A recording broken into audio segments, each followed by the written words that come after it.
स्वागत है आपका। आप देख रहे हैं खबर असरदार। मैं हूं आपके साथ ऋतु ज्ञानवानी। सबसे पहले बात उत्तराखंड की, जहां पर उत्तरकाशी की सलक्यारा टनल में रेस्क्यू ऑपरेशन लगातार जारी है। आज दिन भर ऑगर मशीन को लेकर मुश्किलें आती रही, क्योंकि मशीन के आगे बार बार रुकावट आई। अभी भी ऑगर मशीन के आगे रुकावट आने से बोरिंग का काम फिलहाल बंद है, लेकिन उम्मीद की जा रही है कि जल्द ही काम शुरू होगा और मजदूरों को निकाल लिया जाएगा। पिछले 24 घंटे में करीब 1.8 मीटर टनल पर काम हुआ है और अब तक 46 मीटर से ज्यादा एस्केप टनल बनाई जा चुकी है और करीब 10 मीटर के आसपास पाइप और डाला जाना बाकी है। एनडीआरएफ की टीम, एक्सपर्ट्स मौके पर मौजूद हैं। आगे बढ़ने की कोशिशें लगातार जारी है। उत्तराखंड सीएम पुष्कर सिंह धामी और केंद्रीय राज्य मंत्री वीके सिंह ने भी टनल साइट का दौरा किया, रेस्क्यू का जायजा लिया। फिलहाल की कंडीशन ये है कि ऑगर मशीन का काम रुका हुआ है और 10 मीटर से ज्यादा अभी ड्रिलिंग बची है। ये एक्सक्लूसिव तस्वीरें इस वक्त आपको दिखा रहे हैं उत्तरकाशी, जहां पर रेस्क्यू ऑपरेशन लगातार चल रहा है। मजदूरों को निकालने का प्रयास लगातार किया जा रहा है और ये ग्राफिक्स के जरिए तस्वीरें आपको दिखा रहे हैं। देखिए, सलक्यारा की तस्वीरें हैं, जहां पर मजदूरों को निकालने का प्रयास लगातार जारी है। टीम जुटी हुई है। रेस्क्यू टीम की तस्वीरें आप देख रहे हैं। ग्राफिक्स के जरिए आपको समझाने की कोशिश कर रहे हैं कि किस तरह से प्रयास जो हैं टीम के द्वारा किए जा रहे हैं, कैसे न कैसे करके जल्द से जल्द मजदूरों को निकाल लिया जाए। तो दूरी सिर्फ 45 मीटर की बताई जा रही है। ये तस्वीर आप देखिए और ऊपर की तस्वीर आप देख रहे हैं 60 मीटर की दूरी। तो ये लगातार जो है दूरी कम करने का प्रयास वहां पर टीम के द्वारा किया जा रहा है कि कैसे न कैसे करके सुरक्षित बस अब मजदूरों को निकाल लिया जाए। पूरी जो है टीम पूरी तरह से सक्रिय है यहां पर और सजगता के साथ काम कर रही है कि बस अब जल्द से जल्द, हालांकि इस हादसे की हम बात करें तो 10 दिन बीत चुके हैं। 10 दिन से लगातार प्रयास हो रहे हैं और बस ये कहा जा रहा था कि शायद 2 दिन में निकाल लिया जाएगा सभी को, पर ऐसा हो नहीं पाया और 10 दिन बीत चुके हैं। उसके बाद भी स्थिति जो है भयावह है। और ये तस्वीर देखिए, तस्वीर आप देख सकते हैं। ये तस्वीरें आपको उत्तरकाशी की दिखा रहे हैं, जहां पर रेस्क्यू हो रहा है। एक तरफ ग्राफिक्स की तस्वीरें आप देख रहे हैं, ग्राफिक्स के थ्रू हम समझाने की कोशिश आपको लगातार कर रहे हैं। तो ये दूसरी तस्वीर आप देख रहे हैं, जो आपको वहां की तस्वीर दिखा रहे हैं, जहां पर रेस्क्यू टीम जुटी हुई है और हर संभव प्रयास उनके द्वारा किया जा रहा है। 10 मीटर के करीब पाइपलाइन डालना अभी बाकी है।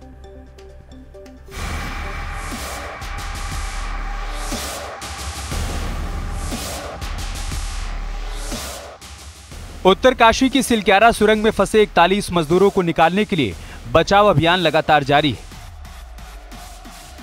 पूरे देश को यह उम्मीद थी कि आज का सूरज एक नई खुशखबरी लेकर आएगा, लेकिन रेस्क्यू में फिर से एक बाधा ने कुछ देर के लिए काम को रोक दिया। हालांकि कुछ समय बाद ही उस बाधा को भी हटा दिया गया, जिसके बाद फिर से पूरे देश को आस थी कि सभी मजदूर सही सलामत कभी भी बाहर आ जाएंगे। लेकिन हर बीतता पल उम्मीदों के कल पर जाकर टिक जा रहा है। लगातार पिछले 11 दिनों से ये मजदूर इसी टनल के अंदर 60 मीटर अंदर फंसे हुए थे और हर किसी को इस वक्त का इंतजार था कि आखिर तमाम एजेंसियां और सरकार के प्रयासों से जो आधुनिक मशीनों के जरिए इन मजदूरों को बाहर निकालने की कोशिशें की गई। कई बार कोशिशें नाकामयाब भी हुई, लेकिन मेहनत और साथ ही साथ कुशल रणनीति के बल पर एक कोशिश की गई और उस कोशिश को कामयाब होते यहां पर अब सब देख रहे हैं। रात के वक्त में काफी दिक्कतें जरूर आई हैं, सरिया को काटा जा रहा है और अभी भी आप वो आवाजें सुन रहे हैं कि किस तरीके से वहां पर सरिया को काटने का काम चल रहा है। माना जा रहा है कि कुछ ही देर के बाद वो मिशन पूरा हो जाएगा, वो ऑपरेशन पूरा हो जाएगा, जिसके लिए जद्दोजहद पिछले कई दिनों से लगातार चल रही है। उत्तराखंड की सरकार की बात करें, केंद्र सरकार की बात करें, लगातार तमाम बड़े बड़े विशेषज्ञों की बात करें, लगातार एक्सपर्ट्स की बात करें, जो यहां पर पिछले कई घंटों से, कई दिनों से डटे हुए हैं इस ऑपरेशन को कामयाब बनाने के लिए। वैसे भी एक बात तो तय है कि रेस्क्यू ऑपरेशन अब अपने आखिरी पड़ाव में है। आपको बता दें कि 6 मीटर की पाइप को धकेलने में 6 घंटे लगते हैं।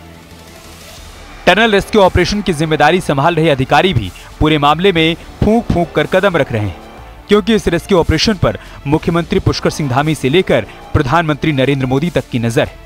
मुख्यमंत्री लगातार मजदूरों का हौसला बढ़ा रहे हैं। पुष्कर सिंह धामी बोल रहा हूँ। राम राम। कैसे हैं आप लोग?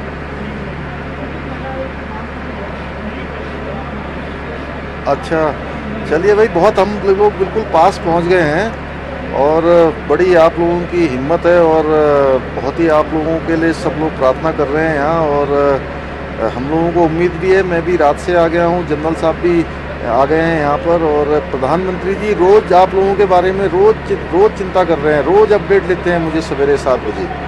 आज भी अभी आया है, अभी बताया है, बिल्कुल 45 मीटर से आगे हम लोग आ गए हैं और मुश्किल से 10 मीटर और आना है। बीच बीच में क्या है कि सरिया वगैरह आ जा रही है ना ये, तो हाँ, तो आप लोगों को पता ही है, थोड़ा सा ये है कि हिम्मत बता के, और किसी सबकी तबीयत वगैरह अच्छी ठीक है ना वहाँ पर? चलिए,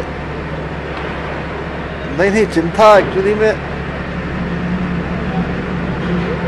नहीं, बहुत सब लोगों की दुआ है कि जल्दी से जल्दी सब लोग बाहर आ जाएंगे। हम लोग प्रार्थना कर रहे हैं और यहाँ पर सारी चीज़ें, एम्बुलेंस की व्यवस्था कर रखी है बाहर, जैसे ही आप लोग बाहर आएंगे अस्पताल की व्यवस्था है, उसके अलावा जो भी सब इंतजाम हो सकते हैं वो सारे के सारे हम लोग कर रहे हैं।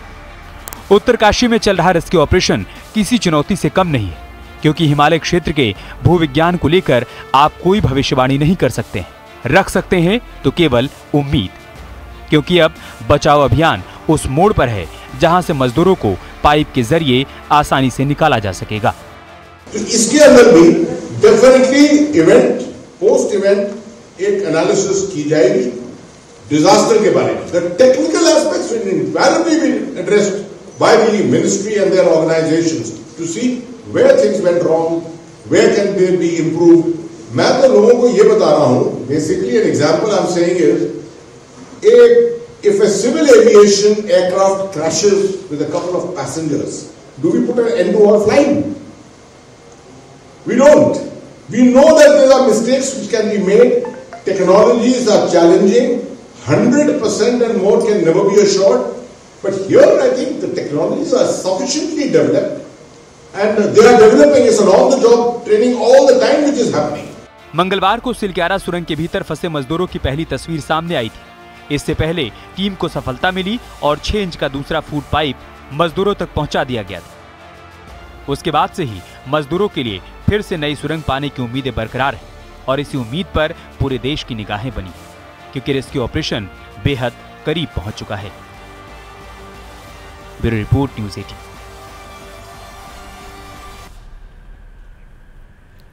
जम्मू कश्मीर के राजौरी में कल से आतंकियों और सुरक्षा बलों के बीच मुठभेड़ जारी है। आज सुरक्षा बलों ने 2 आतंकियों को मार गिराया। गोलीबारी में एक और जवान शहीद हो गए। अब तक कुल 5 जवान जान गंवा चुके हैं। मारे गए एक आतंकी का नाम कारी है। डिफेंस पीआरओ के मुताबिक कारी पाकिस्तानी नागरिक था। उसे पाक और अफगान मोर्चे पर ट्रेंड किया गया था। दूसरे आतंकी की जानकारी अभी सामने नहीं आई है। कारी लश्कर-ए-तैयबा का टॉप कमांडर था और पिछले 1 साल से अपने ग्रुप के साथ राजौरी पूंछ में एक्टिव था। उसे डांगरी और गंडी हमलों का मास्टरमाइंड भी माना जाता है। बुधवार को मुठभेड़ से सेना के 2 अफसरों और 2 जवान शहीद हो गए थे। सूत्रों के मुताबिक जान गंवाने वालों में कैप्टन शुभम, कैप्टन एमवी प्रांजल और हवलदार माजिद थे।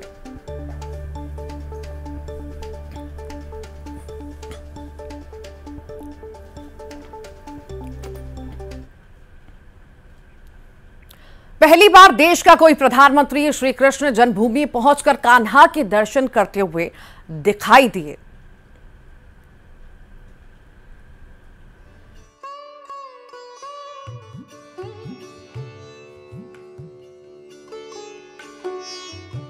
प्रधानमंत्री नरेंद्र मोदी उत्तर प्रदेश में कान्हा की नगरी मथुरा पहुंचे। सबसे पहले पीएम मोदी ने श्री कृष्ण जन्मस्थान में दर्शन किए और पूजा पाठ की।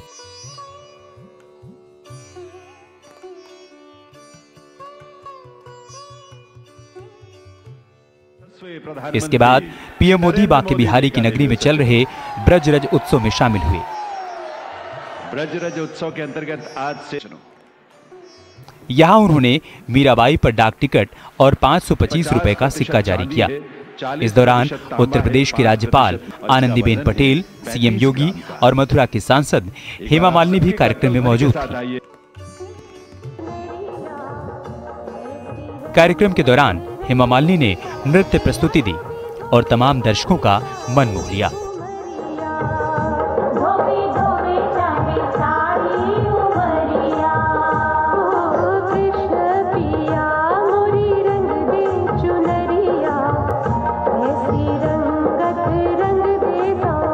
यशस्वी प्रधानमंत्री कार्यक्रम के दौरान पीएम मोदी ने अपने संबोधन में ब्रज तीर्थ विकास की तारीफ की। पीएम ने कहा कि मथुरा और ब्रज विकास की दौड़ में पीछे नहीं रहेंगे। राधे राधे, जय श्री कृष्ण। यहाँ भगवान के दर्शन और भी दिव्यता से होंगे। ये साफ संकेत है कि जल्द ही बांके बिहारी कॉरिडोर को लेकर कोई बड़ा ऐलान हो सकता है। ब्रज के दर्शन का अवसर मिला है, ब्रजवासियों के दर्शन का अवसर मिला है, क्योंकि यहां वही आता है जहां श्री कृष्ण और श्री जी बुलाते हैं। ये कोई साधारण धरती नहीं है, ये ब्रज तो हमारे श्यामा श्यामजू का अपना धाम है। ब्रज और लाडली जी के प्रेम का साक्षात अवतार है। छत्तीसगढ़ में भले ही विधानसभा चुनाव का रण बीत चुका है, लेकिन बीजेपी कांग्रेस के बीच सियासी संग्राम जारी है और इस बार सूबे के डिप्टी सीएम टीएस सिंहदेव ने ऐसा बयान दे दिया जिस पर बीजेपी बिफर गई है। सिंहदेव ने कहा कि मुझे जो रिपोर्ट मिल रही है, राजनांदगांव से पूर्व सीएम रमन सिंह इस बार विधानसभा चुनाव हार रहे हैं। इसके अलावा न्यूज 18 से खास बातचीत के दौरान सिंहदेव ने कहा कि मेरी बीजेपी में जाने की अफवाह साजिश के तहत फैलाई जा रही है, जिसका मकसद मेरी छवि खराब करना है। कुछ लोग हैं जो जानबूझकर इस तरह की अफवाह फैला रहे हैं। एक व्यक्ति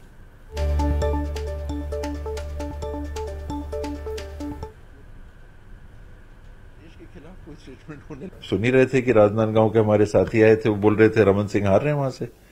तो रमन सिंह जी की हार राजनांदगांव से भी अब बात हो रही है। मतलब आपको लगता है कि चौंकाने वाला नहीं होगा? चौंकाने वाला तो निश्चित रूप से होगा, लेकिन आकलन अब ये आ रहा है कि रमन सिंह हार सकते हैं। पूछना चाहती हूँ, जिसको लेकर ये अफवाह छत्तीसगढ़ में है कि जब नतीजे आएंगे उसके बाद में ये भी हो सकता है कि टीएस सिंहदेव जो है वो बीजेपी में शामिल हो जाए और मुख्यमंत्री बन जाए। इस तरह की चीजें भी, इसका आनंद वो लोग लेते हैं जो मेरी छवि प्रभावित करना चाहते हैं और मेरे कैरियर को आगे बढ़ने से रोकने की गिरी हुई कोशिश करना चाहते हैं, जिसके मिजाज थोड़े गिरे हुए टाइप के हैं। आम पब्लिक को आप ऐसा मत कहिए। मैं तो रोज फोन सुन रहा हूं कि आप ये बन जाते तो बस, अब आपको ये बनना है, अब आपको वो बनना है। अब सैकड़ों फोन मेरे को डेली आ रहे हैं। तो किस पब्लिक की बात आप कर रहे हैं? कुछ लोगों की ऐसी मंशा हो सकती है कि जो चाहे इस प्रकार का प्रचार करके मेरी छवि भी प्रभावित करने की कोशिश करें और राजनीति में मुझे नुकसान पहुंचाने की कोशिश करें। सूबे के डिप्टी सीएम सिंहदेव ने जैसे ही रमन सिंह का नाम लिया, बीजेपी ने तुरंत पलटवार भी किया। बीजेपी की तरफ से पलटवार करने का जिम्मा संभाला पाटन से सीएम बघेल के खिलाफ बीजेपी उम्मीदवार और बीजेपी सांसद विजय बघेल ने। सिंहदेव ने रमन सिंह के हारने की रिपोर्ट का जिक्र किया, जिसके बदले में विजय बघेल ने पाटन से सीएम भूपेश बघेल का हाल सिंहदेव से पूछ लिया। उन्होंने कहा कि कौन हार रहा है ये तो रिजल्ट बताएगा, लेकिन पहले अपने मुख्यमंत्री के बारे में देख लें। वहीं सिंहदेव के बीजेपी में जाने की अटकलों वाले बयान पर बीजेपी सांसद ने कहा कि डिप्टी सीएम के बीजेपी में आने की हवा कहां से उड़ाई गई, ये सिंहदेव जाने और हवा उड़ाने वाले जाने। अरे भाई, अपना अपना देखे हो, हमारे ऊपर आरोप लगाना बंद करे। रिजल्ट बताएगा कौन हार रहा है कौन जीत रहा है। तो अपने मुख्यमंत्री के बारे में भी थोड़ा बोल दे तो ज़्यादा अच्छा रहेगा। इनके झूठ से परेशान, त्रस्त और इतने प्रताड़ित हुए हैं कि इनके एक शब्द में भी विश्वास करना अब वो गंवारा नहीं समझ रहे हैं जनता, और उसका प्रतिफल मतदान केंद्र में दिखा है, मशीन जो वोटिंग मशीन में दिखा है, और वो 3 तारीख को स्पष्ट हो जाएगा। मध्य प्रदेश के कई जिलों में खाद की कमी है। किसान रात से खाद केंद्रों पर लाइन में लगने को मजबूर हैं। 2-3 दिन बाद उसको खाद मिल रही है, तो वहीं इसको लेकर सियासत भी खूब हो रही है। ये रिपोर्ट देखिए।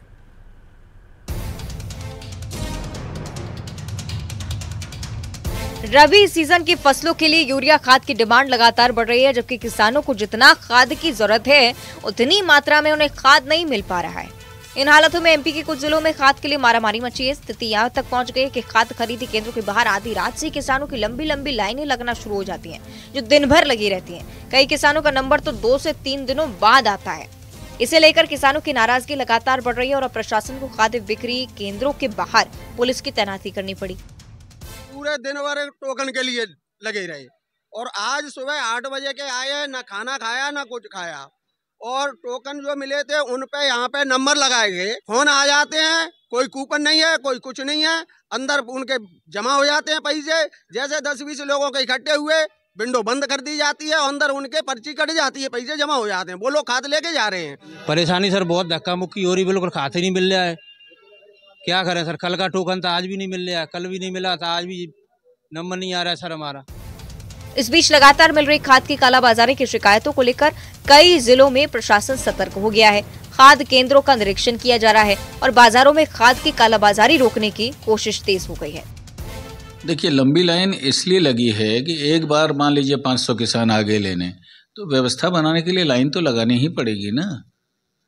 खाद की कोई किल्लत नहीं है, खाद की पूर्ति हम कर रहे हैं। क्या है, कई बार ऐसा होता है निरंतर हमारा रैक आता जा रहा है। मान लीजिए हमने आज 800 टोकन बांट दिया, 800 में हमने 700 को आज हम दे पाए, तो निश्चित रूप से उनको हम दूसरे दिन बुलाएंगे। थोड़ा सा कोऑपरेट तो करना पड़ेगा, लेकिन खाद में हम कोई कमी नहीं रहने देंगे। इधर खाद की किल्लत पर सियासत भी गर्मा गई है। कांग्रेस सरकार पर चुनाव मैनेजमेंट में लगे रहने और अन्नदाताओं की जरूरत पर ध्यान न देने के आरोप लगाए। तो वहीं बीजेपी ने पलटवार करते हुए कहा कि किसानों के हितों के लिए हमेशा बीजेपी को चिंता रही है। कांग्रेस तो केवल झूठे आरोप लगाने का काम करती है। देखिए, शिवराज जी की सरकार जाते जाते भी किसानों को पीड़ा देके जा रही है। दुख इस बात का है कि हम सत्ता में पहले से नहीं थे, नहीं तो अब तक इंतजाम कर चुके होते। ये सरकार सिर्फ राजनीति में व्यस्त रही। निर्देश दिए कि पर्याप्त मात्रा में मध्य प्रदेश में खाद उपलब्ध है। रही बात वितरण की, देखिए चुनावी साल में हम लोग थे, चुनाव अभी निकले हैं और जिस प्रकार से उस पर कुछ चीजें थी, चुनाव आयोग ने रोक लगाई थी, उसके कारण कुछ वितरण में लेट लतीफी हुई है, लेकिन बहुत सुचारू रूप से आने वाले समय में किसान भाइयों को पर्याप्त मात्रा में खाद उपलब्ध कराई जाएगी। सरकार की प्रतिबद्धता है। एक तरफ किसान खाद के लिए परेशान है, दूसरी तरफ नेता किसान के चूल्हे की आंच पर सियासत की खिचड़ी पका रहे हैं, लेकिन किसान समझदार हैं और 3 दिसंबर को इसका जवाब जरूर मिलेगा।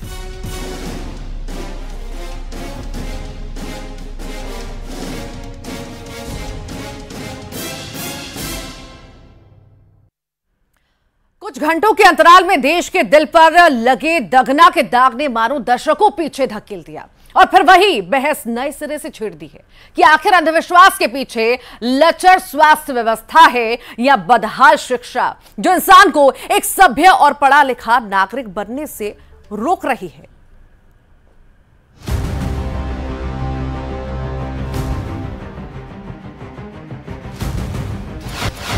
देश के दिल पर दाग, कुछ घंटों के भीतर दूसरा दाग।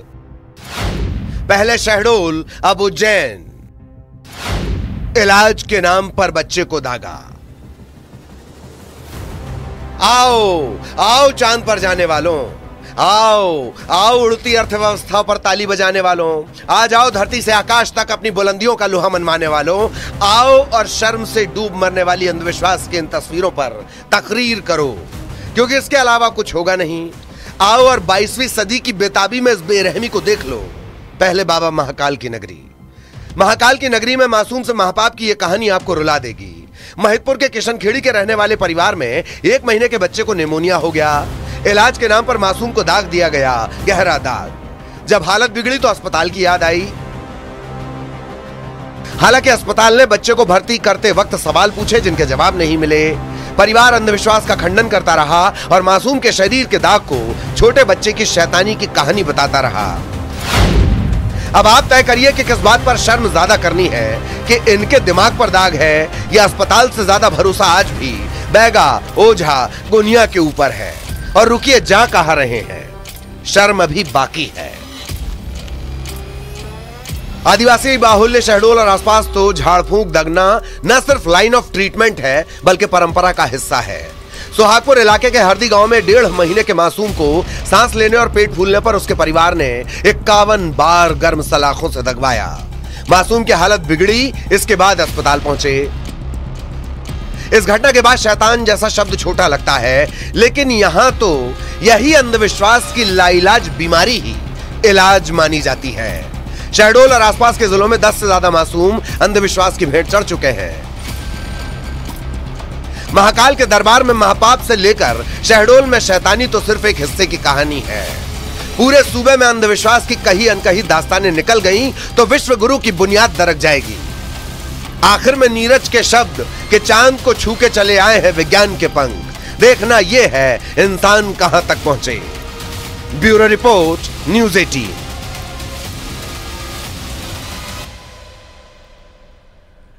और इसी के साथ ही खबर असरदार के बुलेटिन में फिलहाल के लिए इतना ही। ईवीएम में किस्मत कैद हो चुकी है।